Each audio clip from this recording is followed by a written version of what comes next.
جب آسمان پھٹ جائے گا اور جب تارے جھڑ پڑیں گے اور جب سمندر ابل پڑیں گے اور جب قبریں اکھیڑ دی جائیں گی، تب ہر شخص معلوم کر لے گا کہ اس نے آگے کیا بھیجا تھا اور پیچھے کیا چھوڑا۔ اے انسان، تجھ کو اپنے رب کریم کے بارے میں کس چیز نے دھوکہ دیا؟ وہی تو ہے جس نے تجھے بنایا، پھر تیرے اعضاء کو درست کیا اور تیری قامت کو معتدل رکھا، جس صورت میں چاہا تجھے جوڑ دیا۔ مگر افسوس تم لوگ جزا کو جھٹلاتے ہو، حالانکہ تم پر نگہبان مقرر ہیں، یعنی معزز کاتبین۔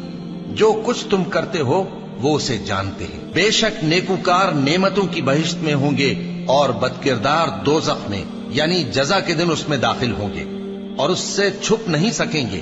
اور تمہیں کیا معلوم کہ جزا کا دن کیسا ہے؟ پھر تمہیں کیا معلوم کہ جزا کا دن کیسا ہے؟ جس روز کوئی کسی کے کچھ کام